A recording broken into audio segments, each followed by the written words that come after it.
Mandy, what would you like the world to know about you? I would like the world to know it's difficult to say exactly what I want people to know when they think about me because there's so many things that I'm trying to do with my life. And I'm just tired of people putting me in a box of limited expectations because of my difference or disability. So it's just like, I'm here to work. Bring it on. So I was really fascinated by your background, obviously in focal music education at Colorado State University. What inspired you to attend that college? I fell in love with music when I was about 4 years old, and the thing that really drew me into the education side was sitting there. You know, my mom just dropped me in this class, and I was hard of hearing my entire childhood, and I was very disconnected, and I didn't socialize with people.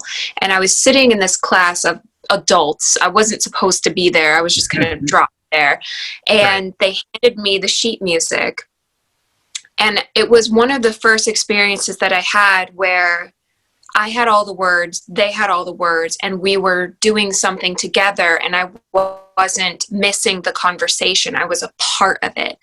And it just hit me really hard that no one cares that I'm not supposed to be here. You know, the educational system for music, specifically choir, it's unique. Doesn't matter who you are, doesn't matter your background, how much money you have, what your political beliefs are, how you cook your eggs. You're all working together as one community to make something beautiful. And it's not just you. You're inviting in another group of people to become an audience. They become a part of that community as well. And I found that to just be infectious. So that was my heart, is I wanted to build community, and I wanted to do it with music. So for CSU, I picked that school specifically because I lived in Colorado at the time, and I auditioned for a few different colleges. I got accepted to all of them, but I picked CSU because it was a smaller music program, and I wanted that intimacy. I wanted that attention one-on-one. And it was a beautiful time for when I was there, just very short. Yeah, no, it sounds amazing, and it's such a unique major. It feels like you don't hear a lot of people who are going into vocal music education, but it's so awesome. I come from a music background as well, so it was really cool just to read a little bit about that in your bio. Now, also in your bio, I heard that you had a really, really busy month for National Disability Awareness Month. Yeah, I did. It's been crazy, but good. You know, there's so much work to be done, and it's nice to be able to connect people together and try to move things forward. And I feel like right now, specifically with this huge change of events of the entire world being affected, we have a moment to pause and to really understand where the brokenness is and take steps to making those better. And it's been kind of a beautifully awful experience, COVID, because there's been so many communication breakdowns that the quintessential quote unquote normal people who don't have any blaring differences are starting to be frustrated because of the barriers that they're facing. And then they're being reminded that these barriers that you're frustrated with is an everyday situation for people. And they're like, well, that's just not right. And I was like, oh, take it. Let's go, guys. This is the time. This is the moment. They're excited. Yeah. Let's move. So, yeah. Absolutely. Yeah. You know what's funny about that? I've heard that almost the majority of the comments I've received from the disability community is exactly what you're saying. Mine is the autism community, simply because of autism being a social and communication disorder. I can't tell you how many of my mentees right now are basically just telling me like, I am used to social isolation. I thrive in social isolation. So, but for the majority of the disability community, I 100% agree with you. And also myself as kind of an autistic extrovert, if that's a thing.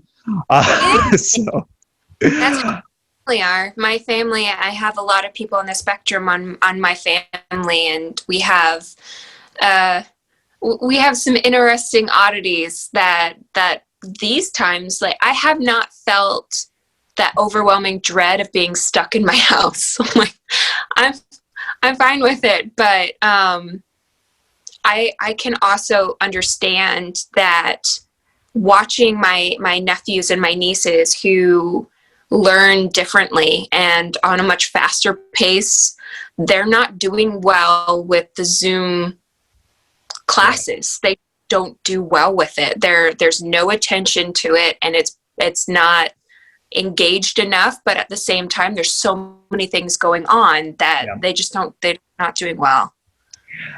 So let's reflect a little bit just about everything that you've been doing. Obviously, music has been such an inspiration to you in your life.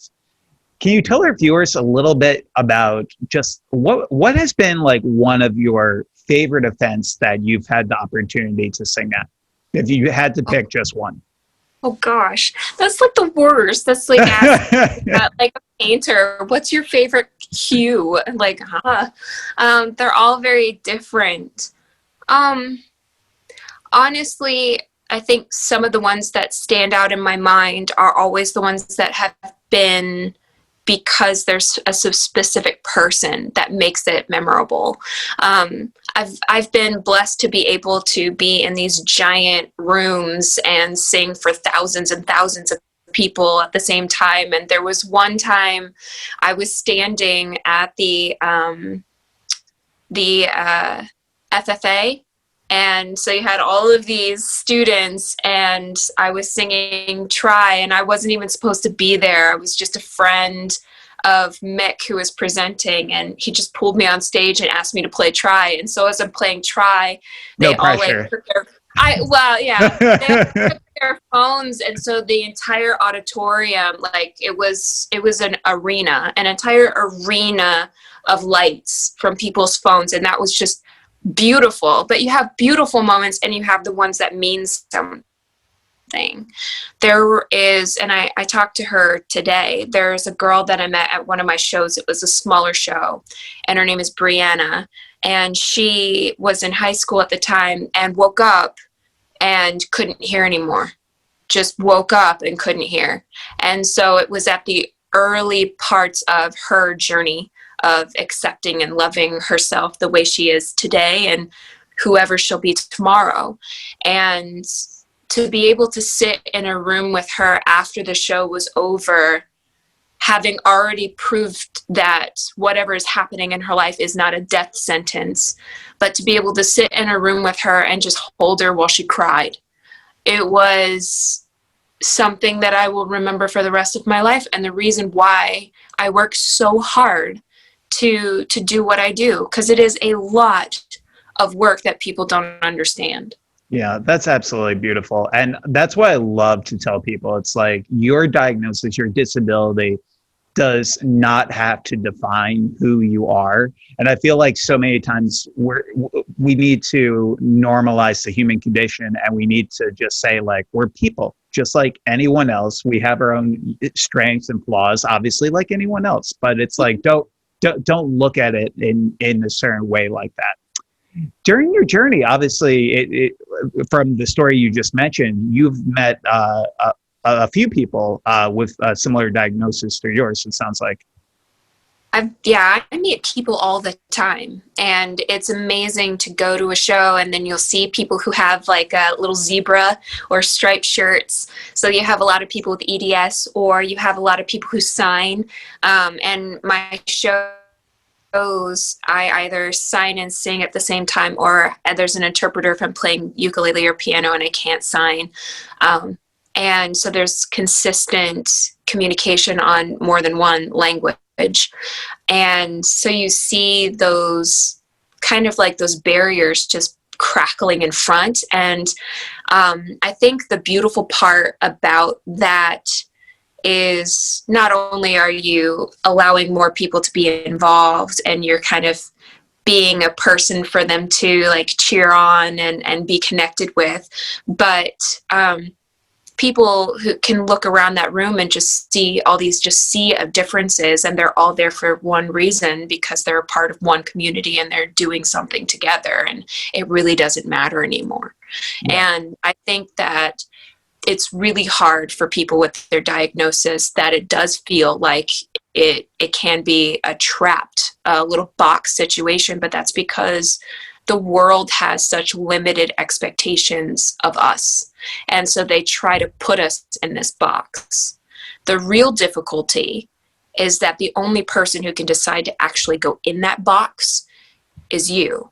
And so you have to go against what the world is saying and say, no, I know who I am, get out of the way.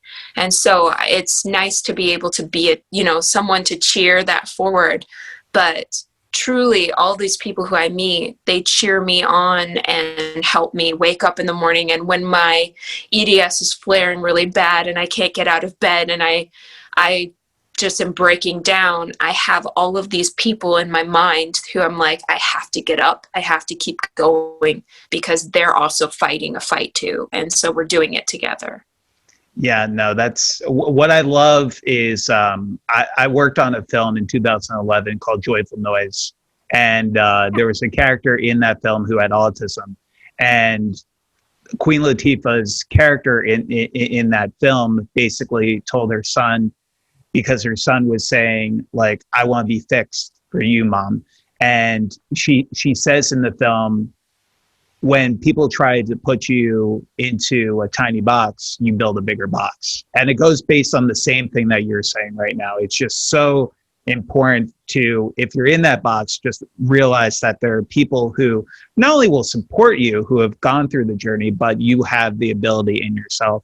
And I appreciate your vulnerability, just talking about sometimes with your diagnosis, sometimes it is challenging. Obviously, you have accomplished so much in this world, but to also be vulnerable, I feel, is very powerful.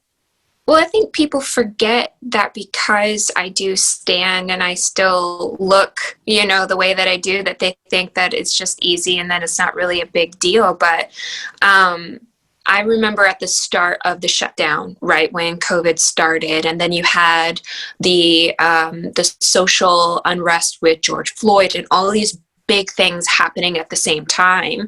My body doesn't do well with stress. And so I wasn't making any social media posts, and people were getting pissed off at me because they thought that I didn't have any heart and I didn't care, or, like the bullying that happened because of that situation. And so I posted a simple picture, and I just posted a picture of myself laying on the couch because that was the best I could do that day. And I had this like full body rash and my face was swollen. And I was just like, for all the people who are out there who are trying to figure out if they're having a flare or if they have COVID and they're freaking out, I'm here. And, it's going to be something that is going to be a part of my life for my entire life. And there will be days when it gets far, far, far, far worse. And I mean, I have a surgery next week, you just consistently have things that you have to deal with when you have an entire body immune system problem, Yeah, no, absolutely. The surgery, I'm so sorry. Is everything okay? Okay, good. Yeah, no, I'm so excited. It's, I have issues. And so to be able to get some of them fixed so that I have better quality of life for now, is amazing. Like when I auditioned for America's Got Talent, which was crazy and bizarre, I had these big glasses on and people were like, where did your glasses go? And it was because of my EDS, my eyes kept deteriorating and I ended up injuring myself really badly. I almost blinded myself because I dropped my glasses and I went down to pick them up to find them and I hit my eye on the corner of a cabinet. And so I was just like, well, screw this. This is insane. And I ended up getting LASIK. And so it's like, some things work and some things don't. And today it was a success. So this small procedures, I had one about 2 years ago, and they had to like get up fluid and stuff from my legs so that I had circulation again, because my feet were purple and I couldn't have any feeling in my body. But now, like, the loose skin on my eyes is preventing me from being able to open my eyes. And so they're going to take it off, and I'm going to be actually open my eyes instead of constantly being in surprise phase. That's awesome. Very awesome. I might just still do this though, just because it's become everything now. But like, this muscle is like the Hulk. Yeah, I was about to say, it's very strong. Yeah. What is one misconception you see in the disability community that you wish was debunked? I mean, I think like the blaringly obvious one is that every person who has a disability is the same. Every person is individual and unique, and every person has different needs. And to say that what they need because that's their diagnosis is a blaringly bad decision. I think that as an ally, one of the best conversations that can happen is to ask, how can I communicate with you today? Like how best can I be a friend? And a support, because people don't want to feel like they're labeled stupid and that they're broken. Because they're just people trying to do the best that they can with the tools that they have, just like everybody else. Yeah, absolutely. I'd love to say if you met one individual with a disability, you met just that one individual with a disability. It's so true. Yeah, it's true. Yeah. What do you like to do in your spare time? Obviously, you're super busy, but what are some things that you do just to take a woosah and to unstress? Oh, no, I've actually, because, I'm stuck in my house these days.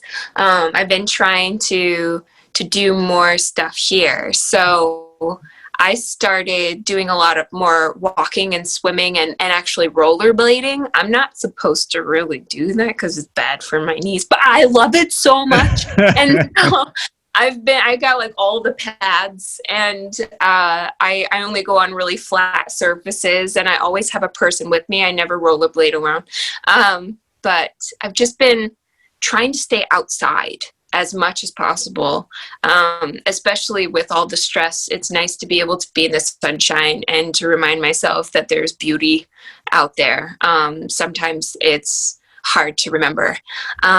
So that I've been taking some piano lessons and working. I've been writing a lot. So a lot of people are like, what do you do in your free time? I write. I know it's part of my job, but I love to write music. So I've just been writing a lot. I was about to say, what's next for you? Obviously, we have this whole COVID-19 bubble kind of going on right now, but even now or after COVID-19, what are some of the next things that you got coming up for you? Well, I'm working on a new album, so that's very exciting. I have a lot of songs recorded and ready to go. I'm just kind of like waiting until somebody tells me I'm allowed to do something.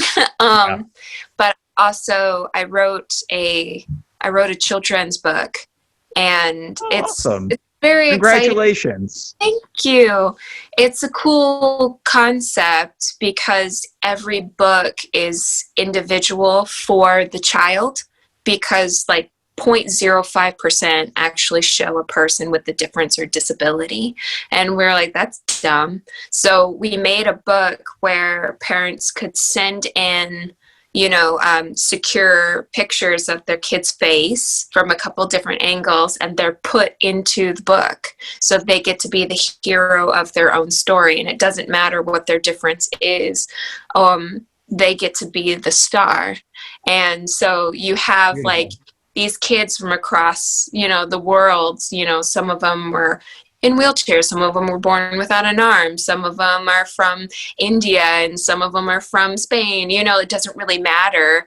They get to be the main character of a book, and it's weird how uncommon that really is.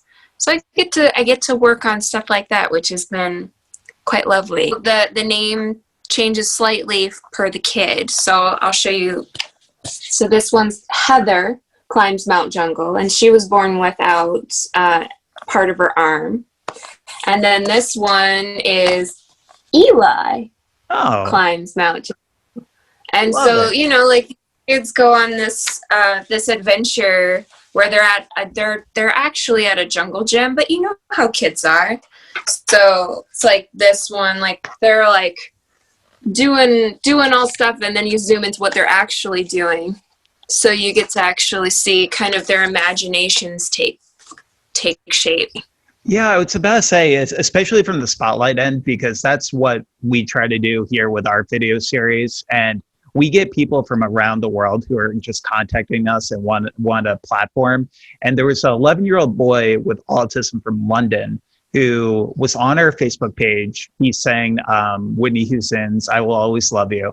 And it was so beautiful. And right afterwards, just a few months later, he auditioned for Britain's Got Talent and actually got to meet Simon. And it was just a whole amazing thing for him, and actually finished as a top 10 finalist. And just hearing all those unique stories in our community, we really try to just give that spotlight, because we know there's so many amazing, incredible stories out there. So I can't wait to buy your next album also, just as a segue. It's gonna be freaking ridiculous. I'm so excited. I've never been more proud of the things that I've written than what I've been writing recently. Absolutely. And how's your family doing with COVID-19? It's odd not being able to hang out with them. My parents are taking care of my grandfather, and so they've been pretty isolated over there. And so normally I get to see my dad like all the time, and he used to tour with me, so I don't get to see him very often now. But they're doing okay. My older sister Katie has 4 kids, elementary, middle, and high school. And so dealing with online learning for 3 different schools, but 4 different grades, that's like a full-time job. Yeah, it's a job. It's a big juggling act also. Yeah, well, and they all learn differently. And so it's been a lot. So I truly mad props to the moms and the parents and the teachers out there for just jumping in and just trying to find solutions, because it has been insane and quick. Yeah, absolutely. So obviously we just had an election, and it was a very heated wait as we were waiting for the results. But what I love to ask people is, if you could be president for one day, what would you like to see accomplished for people who are impacted by a diagnosis? Oh, I don't even know. I don't. It's such an overwhelming question. I don't even know. I know. I'm such some of these questions are very broad. They're huge. You're like, I want to solve the planet's problem, or I want to solve world hunger, but to be in that position for one day, there's such a limit of what you can do. So, but you want to leave an imprint of something positive. And I think that would be my goal, is to leave an imprint of something positive and to somehow find a way to bring people back together. Yeah. I will say this on a selfish side. I would love for our news and our elections to be more like what they do in France. My other side of my family is French. Do you know, for politics, they're not allowed to do any smear campaigns. You're not allowed to talk negatively about the other person. You're only allowed to talk about your policies. Could you imagine the political... Life-changing. And all of the airtime has to be equal for every person who is running, not just the Republican and Democrat. Every single person on the ballot has to have equal airtime. That would be incredible. I kind of want to move now. Crazy. And then lastly, every news has a bubble of an interpreter. We had one of the biggest speeches of 4 years when Biden and Kamala did their acceptance, presidential elect. Yeah. There was no interpreter. Yeah. Nothing. Yeah. That completely frustrated me because at last year's Super Bowl, they had a sign language person for the national anthem. And I thought that was so great. But then I was thinking to myself, it's like, they never even showed it. Yeah. It's like, it didn't even show up. And it's like, it would be great to like have that like for everything, in my opinion. It's like how we have closed captions on a television. Why can't we have, because I mean, there's so many people who use ASL. So, something we could do if we ever run on the ticket together for, just saying. Okay, but can I be your VP? Because I don't know if I can handle being the big cheese, like you go for it. I'll be VP. I was about to say Mandy Kerry sounds way better than Kerry Mandy, but to each its own. So one of the things I absolutely adore about you, though, is you also give a lot of your time to different charities. And I was reading a little bit about how you were ambassador for the nonprofit No Barriers. Mm-hmm. How did that come about? I was singing in Fort Collins at Jay's Bistro. That was a long time ago, I think 2008. And singing was pretty new. Performing was new. I mean, I'd been in choir forever, but the idea of actually like being a performer was not in my thought process ever. And then doing it without being able to hear was just crazy. But I was doing it. And a couple of the people who were there were on the board of No Barriers, and they were getting ready for having their annual summit. So they invited me to come and talk and tell my story and to sing a song for the board before they go. And I met Eric Weinmeier. He's the first blind man to climb Mount Everest. He's an incredible person. And he's the co-founder of No Barriers. And it really, like, these people became such a strong force of my community. And they really showed me how much potential I had in myself, but also how much I had not accepted myself yet. And so they challenged me a lot. The reason why I started writing music was because of a conversation I had with Eric. He was like, well, why are you not writing your own songs? And I was like, that's ridiculous and terrifying. That's why. And he said, what's the worst that can happen? Yeah. And then just walked away like it was nothing. And I was like stewed in it. It was just like the Matrix opened up. I was like, what's the worst that could happen? Oh, goodness. And then I was thinking about it long enough, and I thought to myself, gosh, I really do focus on the negative of almost everything. That how is this going to be the worst situation? This is going to be awful. Or how can I do this and this so that I'm not like a complete failure? Like it's negative, negative, negative, negative. And I never asked myself, what's the best that can happen? What's the best that can happen by writing a song? Yeah. The potential is limitless. And so I sat down and I wrote Try because of that conversation. And just a beautiful song. Thank you. But it was just, I wrote it in like 10 minutes sitting on the floor, and it was just me being honest to myself, saying that there really aren't barriers in my way except for myself. And I need to get out of my own way. And so it's just it's a beautiful organization. They help people with and without disabilities overcome obstacles. And one of the big reasons why I wrote that children's book was because of No Barriers as well. So it's based on their kind of their thoughts and principles of every person has different unique skills, and when we can come together, we're so much stronger than the obstacles that we face. So they're amazing. But I work with a lot of organizations. They're just, I think they might be my favorite. Awesome. It's okay to have favorites. It's perfectly okay. It's perfectly okay. But no, you do so many incredible work for so many groups. And we'll definitely share a link to No Barriers when this video goes live so we can give them a shout out as well. Mandy, is there anything else you would like for people out there to know about your story?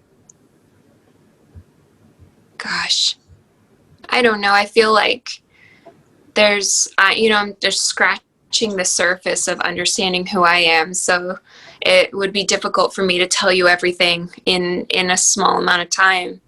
I guess if I could remind people of one thing about my life, is that I'm not the girl who overcame deafness. That's part of who I am. You don't overcome yourself. I embraced myself, and I pursued my dream, and my dream just happened to be music. I feel that it's very funny. People tell me all the time, is like, wow, it's so incredible. You overcame deafness and you pursued music. And I'm like, being a musician has nothing to do with whether I can hear or not. It's a part of me. So I don't want people to ever think that because you have a difference, that it's something that you need to overcome. It's just part of you. Everyone, Kerry Magro here from A Special Community. I can't thank you enough for watching this video, and if you like this video, please click on some more videos around our YouTube page. We are just trying to give a voice to countless people in our neurodiverse community, so please, if you can, subscribe to our video page, and then you'll also get to see a little bit more about my story from nonverbal autism to today being a professional speaker. Thanks so much, y'all.